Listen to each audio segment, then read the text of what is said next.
Our guest today is Edward Monge. So here is our guest, Edward. You've got a great first name. Do you know that? Oh, yes, sir. Just like you, right? Just like mine. That proves it is a great first name.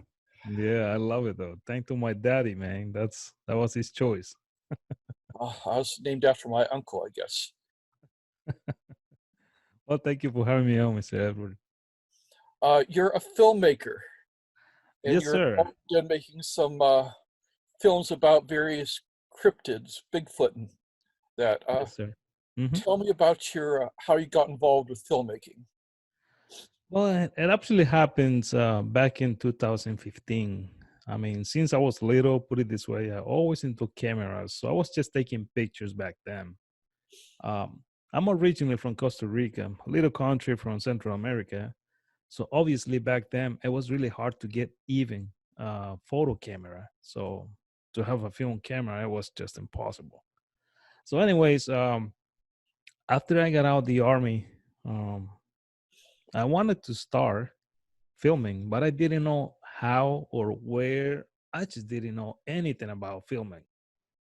In fact, when I moved to Georgia, I was asking a couple of friends, how can I become a cameraman for channels like the Weather Channel? I even went there one time, but they were just like, no, man, you need to be a professional. You need to go to college. You need to do so many courses. You need to know what you're doing. So I didn't know anything. So I kind of get discouraged, even though I did not stop there.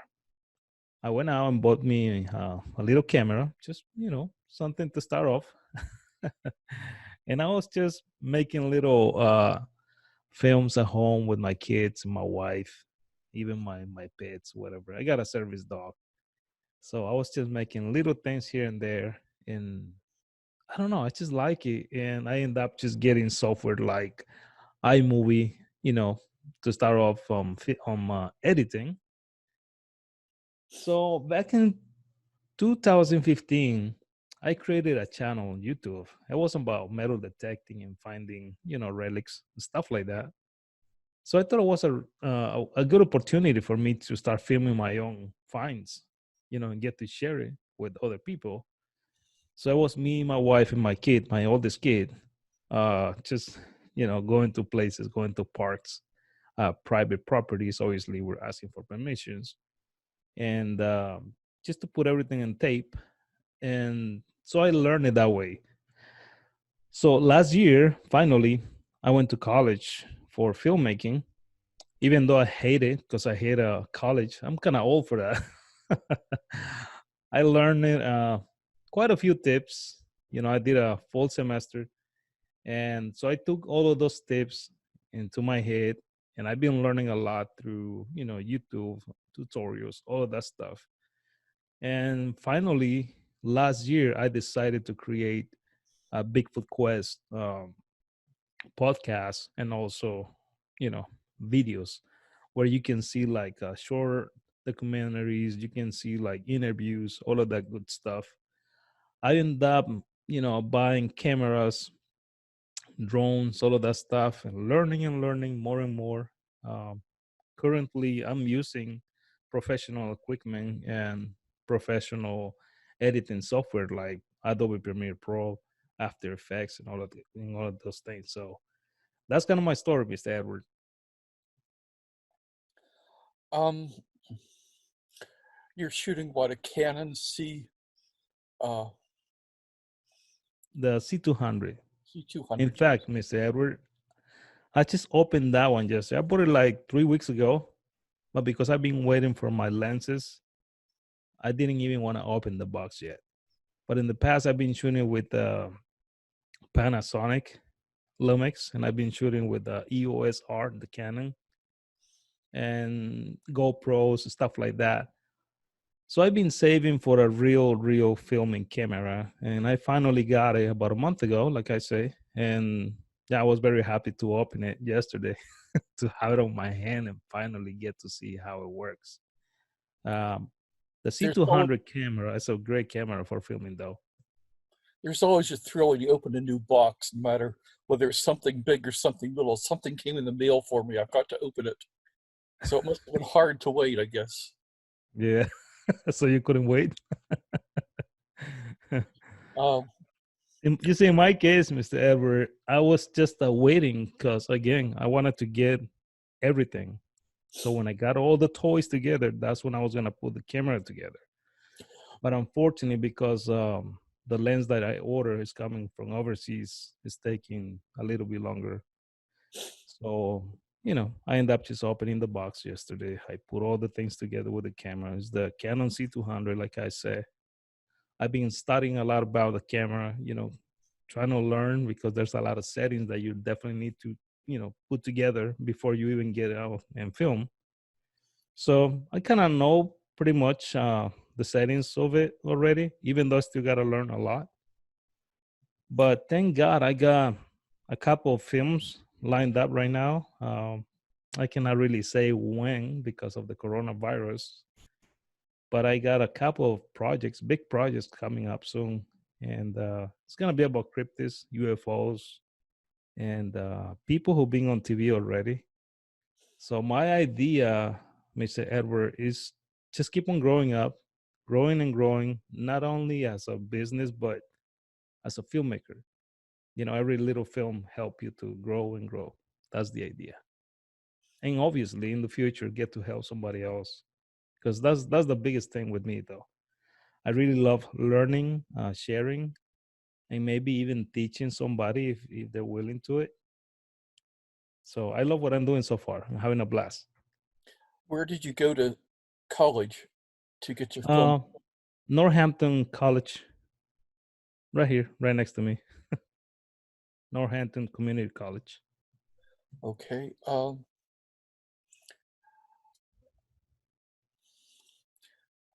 You're originally from Costa Rica, Yes, and sir. you came to the United States. You joined the military.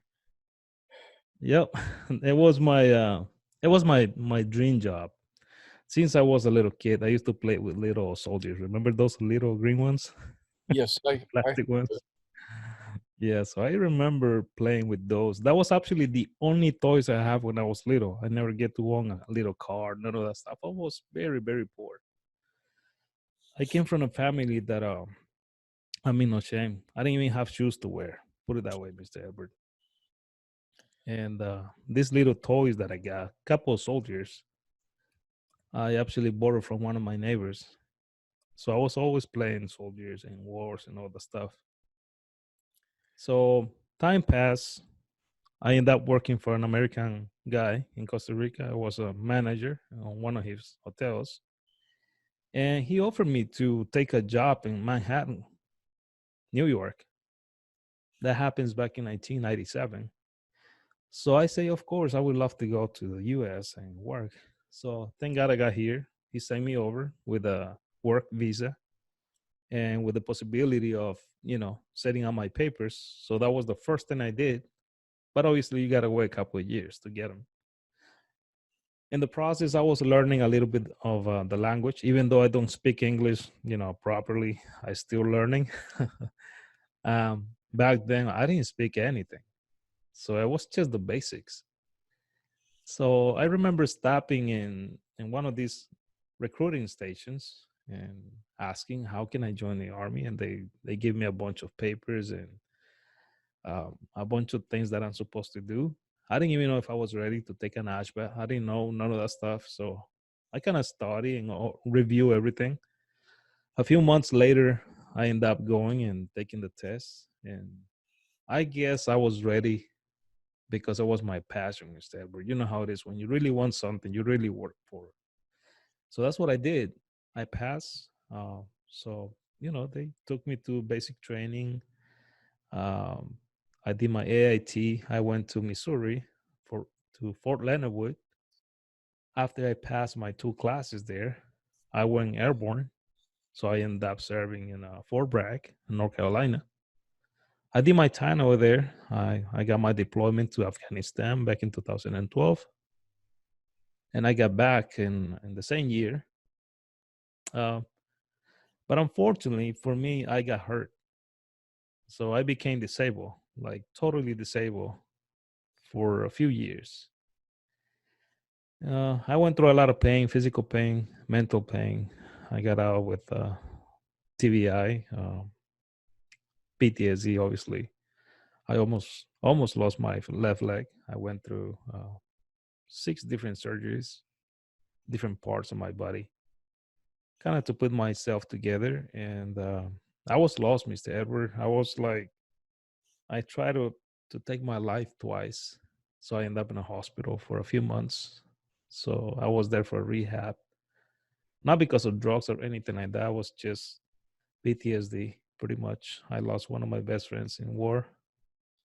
I went through a lot, Yes. and I couldn't take it though. To be honest, I just couldn't. On top of that, when I got back from war, my sister, she was my best friend. Nobody like her knew. I mean, anything just like she did. She knew everything about me, and unfortunately, she got diagnosed with a terminal cancer. So she passed 2015. I couldn't take it. It was just a very painful situation for me. And like I say, I went to hospitals. I was pretty much locked down with a 24/7 person, following me, uh, Yes. guarding me so I won't take my life. I went through a lot of therapies. And finally, when they knew that I was doing better, um, they released me. So they sent me to Pennsylvania. I used to live in Georgia back then. And when I was in Coatesville Hospital, I was there for 3 months doing a PTSD program. That's how I fell in love with this state right here. I guess it's the people, the environment, the all the green. It's just a different place. So I went back to Georgia and I told my family, wrap it up. We're moving up there and we're going to Pennsylvania. And that's pretty much when everything started to get better for me. So that was the perfect time for me to find the way, find something to do that I really wanted to do in my life, because that was part of the therapy. So for me, filming was something huge. And now I'm not scared to say, I think filming actually saved my life, because I don't have time to sit down and cry and think about the past, you know? That's quite a history you have. You have a wife and a kid? Yes, sir. I got a wife. My daughter, well, she lives with my ex-wife, and my wife got 3 kids, but they're already grown up. So they're already grown. They're already move out. They're in California right now. Okay, I was just curious about your family, if it's Yeah. affected your, if it like has impacted your filmmaking. Uh, Um, it did. I think, like I was saying earlier, for me to start with my own family, filming little things here and there, just like jokes, and it was huge because I get to see them laughing with me. So it was a big impact for the whole family. It was great to see them. Even my kids were filming and stuff with their phones and a little camera. So it's like at the end of the story, I end up inspiring them because they knew my pain. They knew that I was going through a lot. And now they get to see daddy laughing. They get to see daddy limping but walking. They get to see daddy going out in the woods, even though I got home. Sometimes uh, crying, if I have to say, because of the pain, the physical pain that I was having. But I was happy at the end because I'm just sitting on my couch and watching what I create. And it was just a gift for me. Tell me about your Bigfoot Quest page. Sure. How did you get involved with Bigfoot in particular? Um, well, that was something that I always wanted to do. I'm a big UFO believer. I got my own experience back in 1994. So when I got to the States, I didn't know how to approach people about it. But I found out that here in Pennsylvania, a lot of people believe in Bigfoot. And to me, Bigfoot, UFOs, and some of the paranormal um, are pretty much the same. It's like everything follows. So I'm like, you know what? I'm gonna give it a shot. Maybe if I can follow these people with the Bigfoot, maybe I can put my dream out there. Maybe I can get to share and even learn from them. So I kind of to study a little bit of Bigfoot, and I kind of like the topic. There's so many sightings all over the place, especially in PA. I mean, I didn't know that Pennsylvania got so many sightings. So I get to meet big people like Stan Gordon. I get to interview people like Nick Redfern from History Channel, Mountain Monsters guys. I get to hang out with so many of them already, and I guess they kind of inspired me and helped me. So I became with the idea of creating my own channel and get to bring people and do a podcast show, uh, and get to build that relationship with them, I guess. So I've been pretty much motivated by them and inspired by them. And now I got my own spices, you know. I'm doing my own thing with Bigfoot. So it's a process, Mr. Edward. Very good. You're saying about you've always been interested in UFOs. Are you Right. familiar with the Kecksburg UFO incident in Westmoreland County? That's in the Chestnut Ridge, right? Yeah. Yeah. So you Yeah. they crashed on December 9th, 1965, and Right. Yeah, I hear about it. And honestly, that's one of the things that I'm supposed to be filming soon, Mr. Edward. I'm supposed to meet up with a field researcher, Ronald Murphy. He's from Western PA. He being on TV. He's an author. He's a big dude, and he actually offered me a couple of days ago if I wanted to work with him and do a documentary, a professional documentary, and maybe we can even sell it up to Netflix or maybe Amazon. We don't know yet. We're still putting ideas together. Um, he's gonna be the co-producer, obviously. I'll be producing everything from filming to editing. Um, all the graphics design stuff, it wouldn't be me. It's gonna be another person. I think it's gonna be one of my friends. So it sounds like it's gonna be a big project, hopefully, with like I said, with big people. well, when you said about UFO projects, that's the first one that came into mind because it's not that horribly far from where you live. Right. Yeah, that's the idea. I go over there. I wanted to learn. I told him, take me there because I wanted to see the place myself. I watched a documentary on TV about it. I even read a book from Mr. Stan Gordon. It's Mhm. just fascinating, you know. Well, he was supposed to have a talk in another couple of weeks, some places on my uh, events list, but it's probably not going to happen with all this virus stuff going on. Right. Uh, have you been back to Costa Rica since you've become an American citizen? Oh yes, I usually go once or twice a year. It's funny that I just posted a picture today. It's been a memory on Facebook that I was there last year by this time. So yeah, this is the month that I usually go to Costa Rica, but unfortunately, I couldn't done it this year. But yeah, I definitely go there and see my mom and see my brother and my sisters. That's good. Family connections are important. Yes, yes, it is. Family is everything in life. That's all you have, you know. So it's a big Have part of you, me.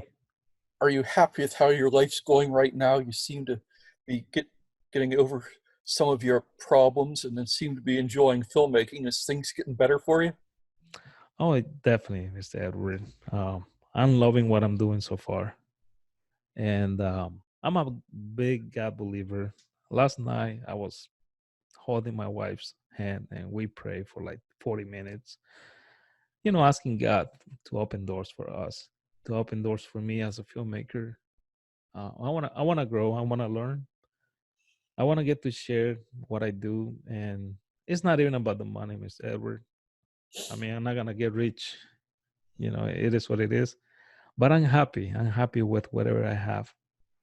And if I can only get out there and get to film, get to share even a little short film with someone, let's say you and I, for example, we go and film something, that means a world to me because I get to meet people, I get to see places, I get to do what I love doing the most, which is filming.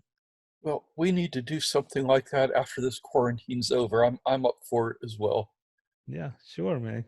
Count on me, Miss Edward. I'll be there. That's for sure.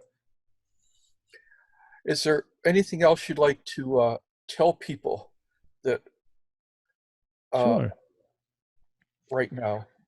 I will say that yeah, we're living in a hard times right now. We're going through a lot and it's not easy. I understand that everybody goes through something in life. But if you're one of those people who are into filming, I mean, don't be scared, don't be shy. Just get your phone, get something, create something because everything is just right in front of you. Even your own face, if you want to make yourself and just make fun of yourself, but keep yourself busy learning. There's so many tutorials to watch and learn on YouTube, if not Google. Always try to get connections with people, you know. Keep on learning, keep on helping others, and most of all, keep on bringing, what you might call, I'm trying to find the word. I don't know. I forget the word. I'm sorry. But anyways, just keep on doing what you like doing. If it's not filmmaking, then whatever. But just try to find the way to be happy. Don't let things bring you down because we're already living in a world that is not easy to live. So that would be my message. Well, I wouldn't worry about your English. It's enormously better than most Americans' foreign languages. Most Americans aren't bilingual, and I can sort of muddle through some written Spanish, but I can't speak it Oh, or that's cool. understand it when people talk to me. But I can sort of read it. So that's about the best that I can do, and I've really tried. Now that you mentioned that, Mr. Herbert, to me, it's so cool and so nice to see filmmakers from all over the world because at the end of the story, it doesn't matter what language you speak. We all get to understand by watching what you do, isn't it? Yes, it is. Yes, it is. It's a I've beautiful got thing. Facebook friends from around the world, and I talk to them, and some of them are filmmakers, some aren't. And it's just interesting. It is. It is. So, Well, yeah. let's close up this interview for now because I don't know what else to ask you, and I've Okay. run out of my plans. So it's been nice talking to you. I hope you and your wife stay safe during this virus outbreak, and we Yes, all sir. come out of this in a few months fine. Yes, sir. Well, thank you for having me on, Mr. Edward. And like I say, count on me if you have any project, anything to do. I'll be there to help. I'll be more than happy to help you guys. Thank you very much. Thank you. Bye bye. Bye bye. Okay. I don't know when this is going to be broadcast. Mm-hmm. Uh, right now, there's a bunch of people that are sort of in quarantine. Right. So we're trying to like work ahead for when people aren't busy now. Give them a Mm-hmm. chance. Give them a chance to Share their stories and stuff. share their stories and give us a Yeah. chance, time to interview them and give people something to do. The purpose of this whole thing is to just Right. keep people that are involved in the film, both the people we're interviewing and our own group, sort of Mm-hmm. engaged Right. in the topic. And That's nice, Mr. Edward. I think whatever you're doing right now is just great, and thank you for giving us the opportunity of not only sharing our story but also making friends, building that relationship that we all need to have. You know how it is, Mr. Edward. There's a lot of people there who films, But yes, sometimes a lot of them also feel like they're so much bigger than you are. They are so much better than you are, and they wouldn't even, get to share anything with you. I know you've been through that before, yes. and I think it shouldn't be that way. I almost ended up filming a documentary piece in Costa Rica in June, this coming June, Oh, but it sort of fell wow. through. There's a group down here that is an art education group, and Hmm. they're putting up murals. They put up murals here. They put up one in Nice. Costa Rica before, and they're working with one of the schools down there to put up a really big mural, like 10 feet by 80 feet, Oh, in wow. in a little school outside of San Jose. Mm-hmm. And they asked me how much it would cost to go down there and do the film for them. And Right. I sort of gave them a low price because I wanted to go. Yeah, yeah, of course. But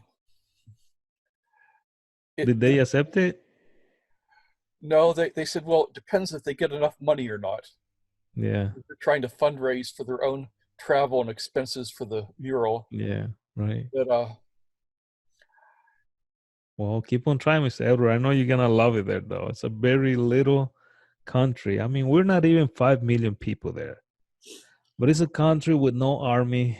I mean, it's so peaceful, so beautiful. We have everything in nature that you can think of. We have from volcanoes, waterfalls. We got beaches. We have hot weather. We have cold weather. We have blue mountains, rainforests, animals, all kinds of animals. I mean, it's just gorgeous, though. And the people, very friendly, man. I promise you that. a friend of mine from Massachusetts, his name is Bart Baricius. He Hmm. retired to Costa Rica. What he did for a living is he was a forester, but he ended up for his profession putting up those bridges up in the treetops Wow. from tree to tree, Hmm. and that's what he did for a living. Wow. That's so cool. I think he put up some of those in one of the national parks down there in Costa Rica. Yeah, I seen those bridges. I seen that people use them um sometimes even for fun. They have these cables and they just lies down to the cable and just screaming like crazy. I mean, it's a blast. I seen it. I haven't done it myself, but I seen them all over the place. And those bridges are high. Jesus. It's like you walk like a quarter mile or almost a mile, put it that way, between this mountain and the next one. It's wild though. Well, I've done short zip lines. Well, not Hmm. really so short, but I've not done any of the treetop bridges. I zip Yeah, lined across the Royal Gorge in Colorado, which is like nice. 1,600 feet deep and maybe a Wow. quarter mile across. Wow, that's deep. That'd be nice. That was funny. We went out there, my friend Ron and his granddaughter, who was like 12 at the time, and we Hmm. got there, and they wouldn't let her zip line across because she didn't weigh enough. She had to Hmm. weigh 100 pounds. And so Oh what we did wow. is we went back to our bus that we're camping in, and we filled all of her pockets with everything heavy we could do. Had her put on her big heavy boots, extra layers of clothes, and Just to got make back there. And she was just like 98, and they said, "Oh, she can go." wow. We had about 8 pounds to her so she could zip line across the gorge. That's funny though. I can imagine that. Well, you gotta cheat the system somehow. Well, we went there specifically because that's something she had said Yeah, she wanted to do. So that's why we right, went there. right. I understand that. I will do the same thing, I guess. I'm not going back home without doing this. Oh, Yeah, that's all so right. cool. I'll talk to you later, Edward. All right. Well, Mr. Edwards, just keep me on the loop, man. We'll keep on talking then. Okay, bye bye. Thank you so much.